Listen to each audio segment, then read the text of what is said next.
금요심야 예배에 참여하신 여러분들 환영합니다. 우리 좌우에 계신 분들 보면서 이렇게 인사하겠습니다. 한 주간 수고 많으셨습니다.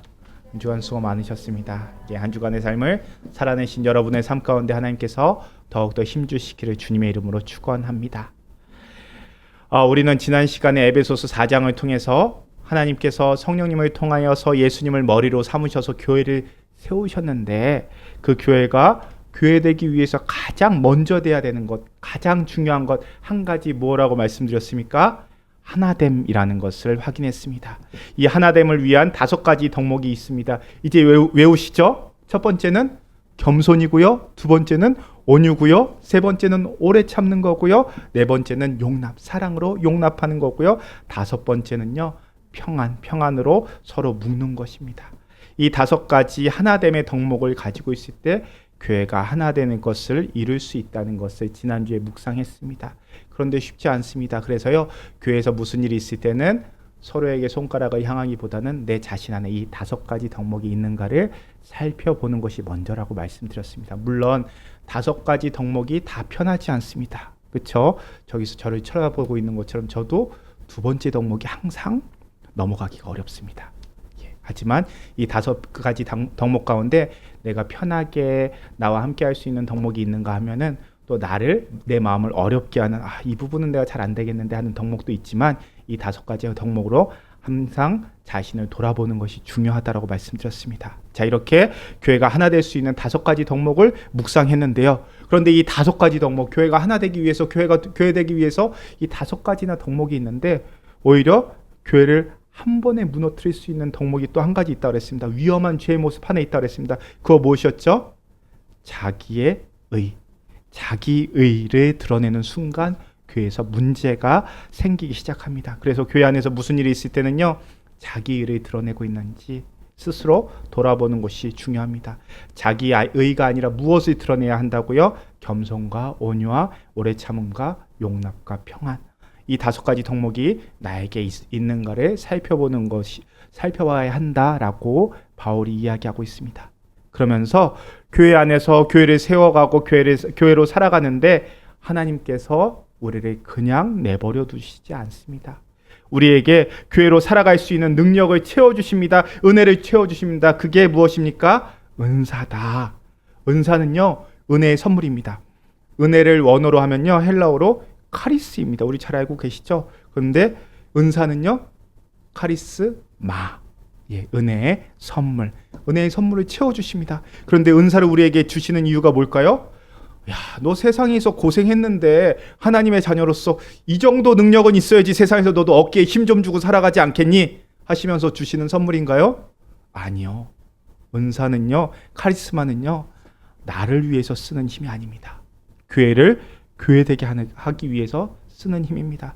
반대로 은사를 받았는데 사용하지 않는 것도 문제입니다. 예수님께서 5달란트 받은 종, 2달란트 받은 종, 1달란트 받은 종의 비유를 말씀해 주십니다. 5달란트 받은 종은 어떻게 합니까? 5달란트로 5달란트를 만듭니다. 그 5달란트를 사용해서 5달란트를 다시 만듭니다.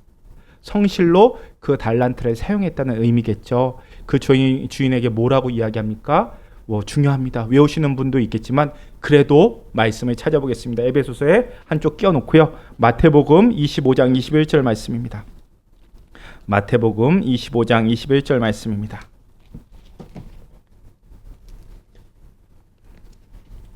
마태복음 25장 21절 말씀입니다. 5달란트 받은 종이요, 열심으로 행하고 주인이 돌아왔을 때 주인한테 칭찬받습니다. 뭐라고 칭찬받습니까? 우리 25장 21절 43페이지에 있는 25장 21절 함께 읽겠습니다. 그 주인이 이르되 잘하였다 착하고 충성된 종아, 내가 적은 일에 충성하였음에 내가 많은 것을 내게 맡기리니 내 주인의 즐거움에 참여할지어다 하고, 자, 칭찬합니다. 잘했다 충성된 종아, 내가 적은 일에 충성하였으니 내가 많은 것을 내게 맡기리니 내 주인의 즐거움에 참여할지어다 말씀하십니다. 우리가 은사를 잘 사용하는 것은요, 주인의 즐거움, 그러니까 하나님의 기쁨이 됩니다. 그리고 그 기쁨에 우리가 참여합니다. 하나님의 기쁨이 우리의 기쁨이 된다는 의미입니다. 어떻게 해요? 은사를 잘 사용하는 것. 그리고 이렇게 2달란트 받은 자도 같은 칭찬을 받습니다. 그런데요, 1달란트 받은 자는 그 1달란트를 사용하지 않습니다. 왜 그랬을까요? 달란트가 작아서 작게 느껴져서 그랬을까요? 1달란트니까 다른 사람은 5달란트도 받고 2달란트도 받는데 하나님, 제 은사는 이게 뭡니까? 고작 1달란트인 것 같습니다. 그런 마음이 우리의 마음이었는지도 모르겠습니다.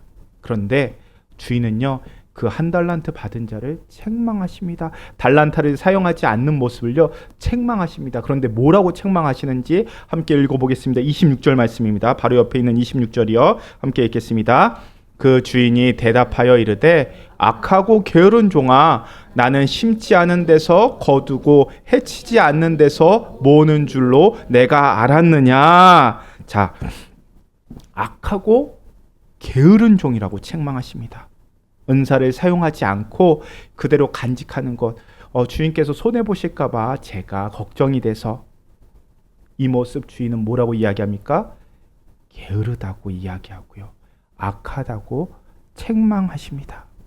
은사를 사용하지 않는 것, 게으른 겁니다. 악한 모습이란 뜻입니다. 물론 은사를 사용하다 보면 실수할 때도 있습니다. 달란트 비유에서요, 만약 종들이 달란트를 사용했는데 수익을 내지 못하고 오히려 마이너스였다면 주인이 어떻게 하였을까요? 제가 경험한 하나님은요, 그 모습으로는 책망하지 않으십니다. 그랬다면 게으르다고 책망하는 것이 아니라 오히려 이 26절에서 게으르고 악한 종아가 아니라 무능하고 멍청한 종아라고 책망하셨을 겁니다. 그런데 주인은 그렇게 책망하지 않습니다. 뭐라고 책망하십니까?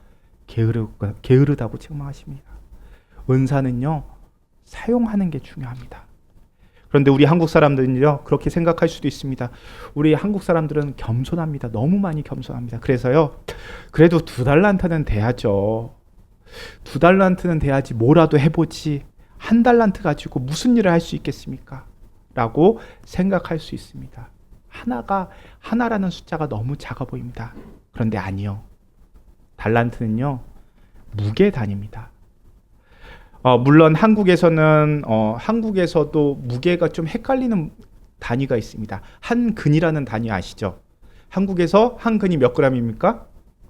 예, 고기 잴 때는 600g, 채소는 400g입니다. 중국에서는 고기나 채소 상관없이 500g입니다. 맞죠? 예. 그런데 홍콩에서는요, 조금 다르던데요. 제가 이해하기로는 여기도 채소랑 고기 상관없이 600g으로 들었습니다. 이렇게 단위 무게가 조금씩 지역별로 다르기도 합니다. 이 얘기 왜 드리냐면요, 당시에 로마, 그리스, 페르시아가요, 조금씩 달란트에 대한 단위가 조금씩은 달랐는데요, 얼추 30kg 정도 된다라고 생각하시면 됩니다. 뭐 27kg인 데도 있고 30kg 넘는 데도 있고, 그런데 얼추 30kg입니다. 그러니까 1달란트는요, 금 30kg입니다. 예, 적은 양이 아니죠. 우리가 하나라고 생각하면 작아 보이지만요, 1달란트, 작은 단위가 작은 은사가 아닙니다. 그런데 우리는요, 다른 사람하고 비교합니다. 그래서 내게 작아 보이고 다른 사람 달란트가 커 보입니다. 그래서 우리는요, 자주 땅에 묻어 놓습니다. 그런데 하나님께서 그 모습을 뭐라고 말씀하신다고요? 악하고 게으르다고 말씀하십니다. 우리가 받은 은사 결코 작지 않습니다. 반대로요, 내가 남들보다 잘한다고 결코 다른 사람보다 은사가 큰 것도 아닙니다. 잘난 척, 자기의를 드러낼 필요가 없다는 의미입니다. 하나님께서 5달란트 받은 자를 칭찬하실 때 뭐라고 칭찬하십니까? 우리 21절을 다시 한번 잘 볼게요. 21절에 보면요, 착하고 충성된 종아, 내가 적은 일에 충성하였으니 라고 말씀하십니다. 5달란트 하나님께서 볼 때요, 적은 일에 충성하였다라고 말씀하십니다. 우리가 볼 때 크다고 생각하는 것이요, 하나님 앞에서는 적은 일입니다. 당연하겠죠. 달란트, 은사, 우리가 누구로부터 오는 겁니까? 성부 하나님이 성령 하나님을 통해서 우리에게 주시는 선물입니다. 그러니 누가 그 하나님 앞에서 잘난 척을 할 수 있겠습니까? 자기 일을 드러낼 수 있겠습니까? 우리는 그저 적은 일에 충성할 뿐입니다. 그런데 그런 우리에게 하나님께서 뭐라고 말씀하십니까? 21절에 따라가면요, 내가 적은 일에 충성하였으니 내가 많은 것을 내게 맡기리라. 우리에게 주어진 한 달란트, 금 30kg도 큰데요, 그것 적은 것이라고 말씀하십니다. 그리고 하나님께서는요, 은사를 사용하는 자, 은사로 교회를 채워가는 자들에게 많은 것을 채워주시겠다고 말씀하십니다. 그런 하나님 믿으시고요, 은사를 통해서 교회를 하나 되게 하는 저와 여러분들이 되실 수 있기를 축원합니다. 자, 이제 다시 에베소서로 넘어와서요, 끼워놓은 거 다시 돌려서 이제 13절에서요 결론적인 말씀을 하십니다. 우리 13절 말씀 함께 읽겠습니다. 우리가 다 하나님의 아들을 믿는 것과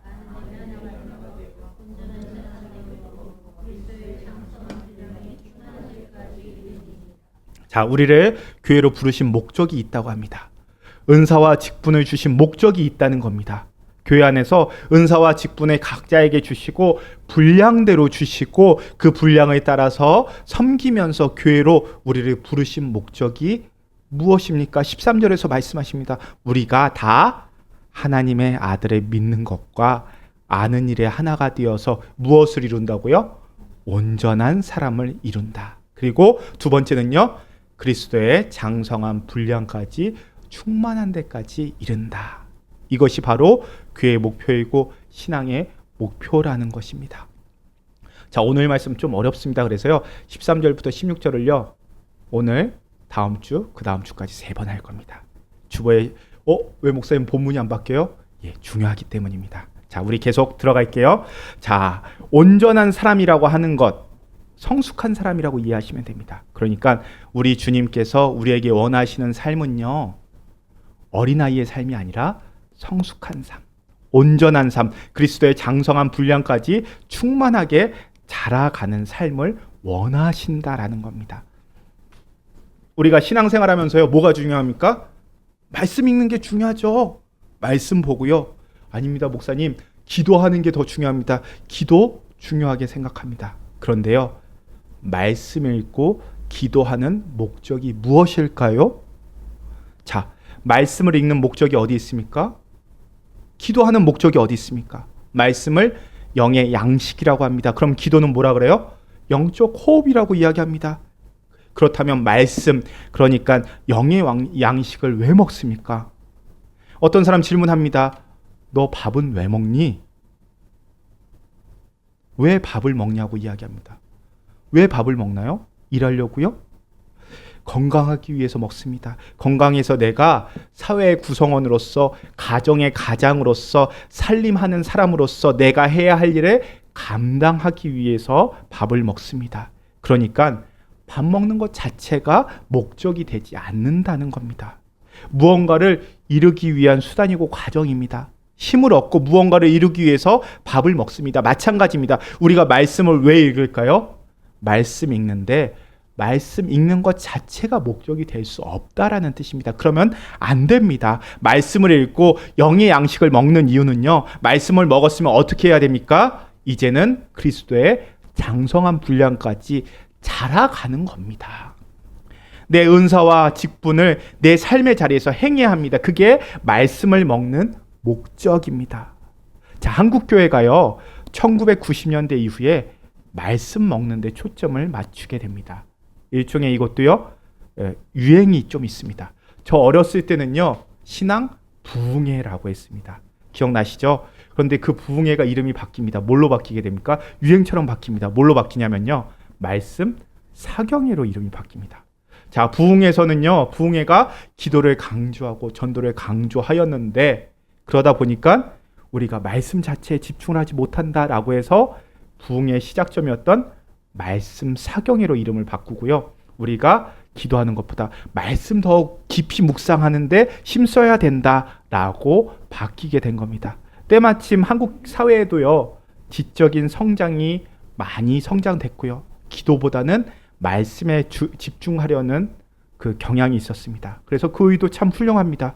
그런데 균형을 맞추기 위한 변화가요 오히려 또 말씀에만 너무 집중하게 만들었습니다. 그러다 보니까 한국교회가 말씀을 먹는 데만 너무 집중하게 됩니다. 그 결과 요즘 한국교회의 흐름은요, 말씀 읽는 것에 집중합니다. 그런데 조금 더 가서요, 치우치게 됩니다. 그 말은 먹기 위해 모이고 흩어져서 먹고 집에 가서 또 먹고 말씀만 먹다가 끝나게 됩니다. 집에 가서 하루 종일 말씀을 먹습니다. 좋습니다. 그런데 말씀을 읽는데 말씀 읽는 것 자체로, 말씀을 먹는 것 자체로 끝나서는 안 된다는 겁니다. 그럼 어떻게 해야 됩니까? 13절 말씀에서 이야기합니다. 그리스도의 장성한 분량까지 자라가는데 우리의 신앙의 목적이 있다라는 이야기입니다. 그러니까 말씀을 읽는 이유는요, 말씀 속에 계시된 하나님의 사랑, 인간으로서 이 땅에 오셔서 이 땅에 오신 예수님의 행적을 따라가면서 나도 예수님처럼 살아야겠다, 우리도 예수님을 닮아가야지 라는 데까지 이르러야지, 우리 말씀을 읽는 것 자체에 목적을 두어서는 안 된다는 겁니다. 우리가 숨을 왜 쉽니까? 살아있기 위해서 호흡하는 거 아닙니까?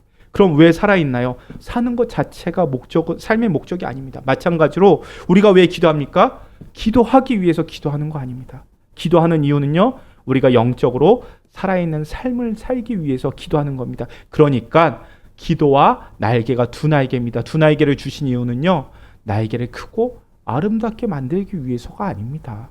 날개를 휘둘러서 원하는 목적지까지 가는데 그 목적이 있는 겁니다. 그리스도의 장성한 분량까지 자라나는데 그 목적이 있다는 겁니다. 자, 우리의 신앙생활을 돌아봅시다. 에베소 교회에서 바울이 이 이야기를 하는 이유가 무엇이겠습니까? 옥에 갇혀서 유언과도 같은 편지 가운데 이 말을 언급한다는 것이 무슨 의미겠습니까? 지금 에베소 교회의 모습이 그렇지 않다는 겁니다. 사도 바울이요, 지난 시간 2년 넘게 두란노 서원에서 머물면서 제자 훈련을 합니다. 얼마나 행복한 시간이겠습니까? 그 제자 훈련을 할 때 많은 사람들이 은혜를 받고요, 삶이 변화되고 세상의 가치가 넘쳐나는 이 에베소 지역에서요, 돈 많이 모이고 사람들이 많은 것들을 하고 싶어하는 이 에베소 지역에서 그 세상적인 욕망 접어놓고 하나님 말씀으로 변화돼가는 자신의 모습을 바라보면서 그 복음을 나누려는 사람들을 경험했습니다. 그렇게 사람들이 변화되는 모습을 바라보면서 사도 바울이 얼마나 기뻤는지 모릅니다. 그래서 이 교회는, 에베소 교회는 뭐가 돼도 될 것 같았습니다. 그런데 사도 바울이 떠나고요, 얼마 후에 들려오는 이야기는요, 그때 그 말씀 먹었던 그 양식이 이제는 삶의 자리에서 그리스도의 장성한 분량까지 성장해 가고 살아낼 줄 알았는데 그렇지 못했다는 이야기가 들립니다. 늘 옛날을 그리워하면서 옛날에 사도 바울이 말씀 전해줄 때는 참 좋았는데, 그때 우리 교회는 이랬는데, 옛날에 모여서 우리가 성경 공부할 때 참 좋았는데, 그때만 그리워하고 있는 겁니다. 그런 에베소 교회에서 그런 에베소 교회에게 사도 바울이 이야기합니다. 그거 아니다. 너희는 하나된 교회로 부름을 받았고, 교회로 부름을 받은 목적은 그리스도의 장성한 분량까지 자라나는 데 있다. 너희가 지금 하나님의 말씀과 기도로 하나님의 구원을 확신하였다면 이제는 그리스도에게까지 자라가야 된다. 온전한 사람을 이루어 가야 된다라고 계속해서 말씀하고 있는 겁니다. 우리 사랑하는 제일교회 여러분, 하나님의 말씀을 듣고 읽고 깨달았다면, 하나님의 영의 양식을 먹어서 배가 불렀다면요, 이제는 그 말씀 가지고 삶의 자리에서 그리스도의 장성한 분량까지 살아가고 성장해 나가실 수 있기를 주님의 이름으로 축원합니다. 모여서 기도했다면 이제 기도하는 것을 믿음의 바탕으로 삶의 자리에서 살아낼 수 있어야 합니다. 그럴 때 우리는 자라나는 겁니다. 자, 이제 14절 말씀 계속해서 읽겠습니다. 14절입니다. 이는 우리가 이제부터 어린아이가 되지 아니하여 사람의 속임수와 간사한 유혹에 빠져 온갖 교훈의 풍조에 밀려 요동하지 않게 하려 함이라. 사도 바울이 이야기합니다. 이제 어린아이가 되지 말라. 이 말이 무슨 뜻입니까? 너희는 지금 어린아이 같다라는 겁니다. 아직 수준이 낮다. 어린아이다. 그러니 이제는 어린아이가 되지 말라라고 이야기합니다. 자, 어린아이와 같은 신앙이 특징이 있습니다. 많지만 두 가지만 살펴보겠습니다. 첫 번째는요, 이기적입니다. 아이들은 이기적이죠. 아이들이요, 말을 배우면 가장 많이 하는 말 중 하나가 내 거야 입니다. 그렇죠? 사회화가 이루어지지 않은 아이들은요, 남을 배려하지 않습니다. 자기만 압니다. 자기 배가 고프면 모든 사람들이 다 배고픈 걸로 생각하고, 내가 배부르면 엄마 아빠도 배부른 걸로 생각합니다. 그러니까 어린아이와 같은 신앙생활의 특징은요, 이기적입니다. 신앙생활을 이기적으로 하거나 은사나 직분을 이기적으로 사용한다면 나는 아직 어린아이 같구나 라고 생각하시면 됩니다. 자, 두 번째 특징은요, 14절 말씀에 잘 나타납니다. 사람의 어린아이와 같은 그 신앙의 두 번째 특징은요, 사람의 속임수와 간사한 유혹에 빠져서 온갖 교훈의 풍조에 밀려 요동한다라는 겁니다. 한마디로 이야기하자면요, 유혹에 쉽게 넘어갑니다. 그렇죠. 우리 아이들 키우면서 교육합니다. 모르는 사람 만나면 그 사람이 사탕이나 아이스크림 사준다고 해도 절대 따라가면 안 돼 라고 교육합니다. 다들 그러셨었죠? 모르는 사람이 예쁜 강아지 보여주면서 저쪽에 가면은 이렇게 예쁜 강아지가 더 많다고 해도 따라가면 안 된다라고 교육합니다. 그런데 유치원에서도 어린이집에서도 이 교육을 어마어마하게 많이 합니다. 그런데 교육방송에서 실험을 하는 프로그램이 있었습니다. 아이들요, 그렇게 아무리 교육해도요, 10명 중에 10명이 따라갑니다. 그렇게 아이들은요, 쉽게 유혹에 넘어갑니다. 어린아이의 신앙의 두 번째 특징은요, 유혹에 쉽게 넘어간다는 겁니다. 누가 칭찬해주면요, 에헤거리고요. 누가 한마디 하면요, 금방 시무룩해지고요. 시험에 빠집니다. 누가 저기가 용하다고 하면요, 분명히 지난주에 예배 드렸는데 용한 점쟁이 찾아가기도 하고요. 어느 교회가 조금 더 기도의 능력이 있다고 하면요, 쪼르륵 그 교회 가서 기도합니다. 그러면서 왜 나는 능력이 없지? 라고 후회하기도 합니다.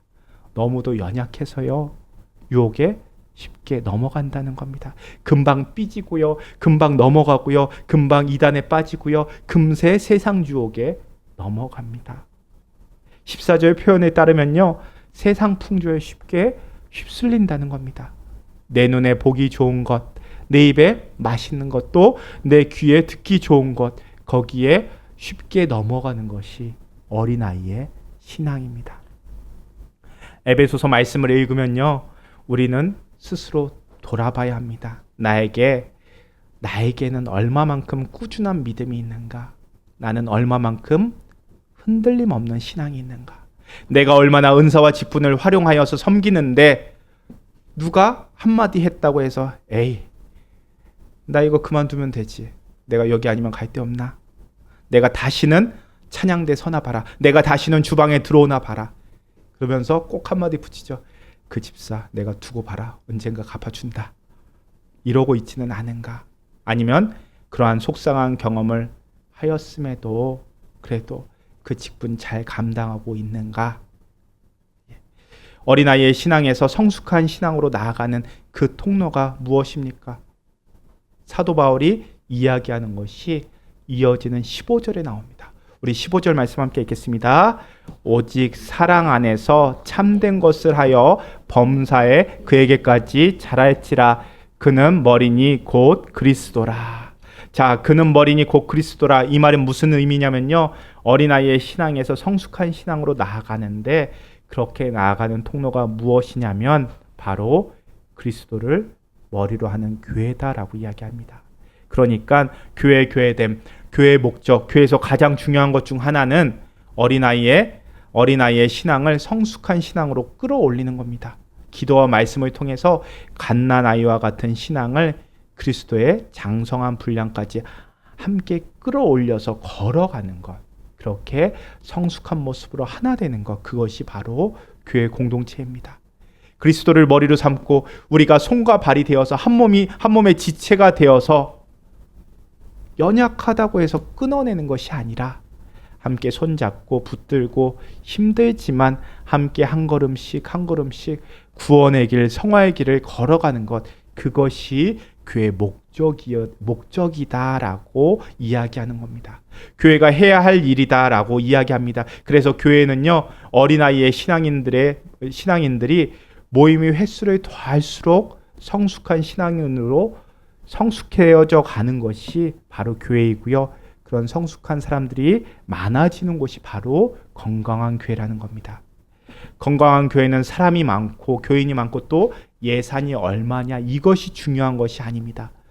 성숙한 성도들이 얼마나 있느냐, 얼마나 어린아이의 신앙에서 성숙한 신앙인으로 변화되어 가고 있느냐, 그렇게 성숙한 신앙인이 많은 교회, 말씀에 단단히 서 있는 성도들이 많은 교회가 성숙한 교회고요, 건강한 교회의 모습입니다.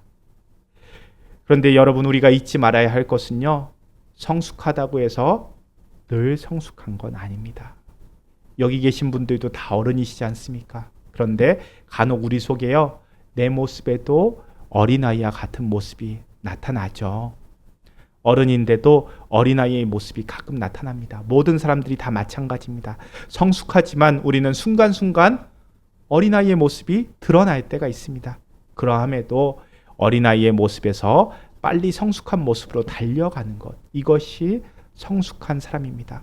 실수하면 인정하고 사과하고 모습을 빨리 돌이키는 모습이 성숙한 모습입니다. 사실 우리도 경험해 봤지 않습니까? 어느 순간 내가 잘못한 거 압니다. 그런데 인정하기 싫고요, 왠지 고집 부리고 싶고 자존심 때문에 사과하지 못할 때가 있습니다. 그럴 때 조금이라도 빨리 돌이키는 게 성숙한 사람이고, 조금이라도 빨리 돌이키는 게 나중에 후회가 없습니다. 그러니까 늘 하나님이 우리에게 주신 그 성숙을 향해서 달려가려는 몸부림, 거룩을 향해서 달려가는 몸부림을 치면서 신앙생활하는 사람이 많은 교회, 그 교회가 바로 성숙한 교회고 건강한 교회입니다. 그것을 이야기하는 것이 15절 말씀입니다. 우리 15절 말씀을 다시 한번 읽어볼까요? 오직 사랑 안에서 참된 것을 하여 범사에 그에게까지 자랄지라. 그는 머리니 곧 그리스도라. 오직 사랑 안에서 참된 것을 하여, 그러니까 사랑 안에서 자라나야 하는데, 그러기 위해서 참된 것을 해야 한다라고 말합니다. 그러니까 우리가 그리스도의 머리가 되는 그리스도까지 자라나기 위해서 어떻게 자라야 되는가? 사랑 안에서만 자라갈 수 있다라는 겁니다. 참된 행실을 통해서만 자라갈 수 있습니다. 다른 것을 한다고 자라나는 것이 아닙니다. 사랑을 통해서 마음속에 있는 미움과 시기로는요, 우리가 절대 자라날 수 없습니다. 어린아이에 머물게 됩니다. 욕심과 욕망이 아니라 사랑으로 행하게 될 때 우리는 그리스도까지 자라갈 수 있습니다. 거짓과 속임이 아니라 진실로 참된 것으로 생활하게 될 때 우리는 교회의 머리 되시는 그리스도까지 자라갈 수 있다는 뜻입니다. 우리 사랑하는 제 교회 성도님들, 하나님께서 우리에게 교회로 모이게 하신 목적은요, 오늘 말씀해 주십니다. 우리의 신앙생활의 목적은요, 교회로 모여서 함께 하나됨을 이루어가는 목적은요, 그것은 내 유익이 아니라 교회 공동체를 위한 유익이 되어야 하고요, 더 나아가서 그리스도의 장성한 분량까지 자라나는 겁니다. 나 혼자요? 아니요. 우리 함께 자라나는 것입니다.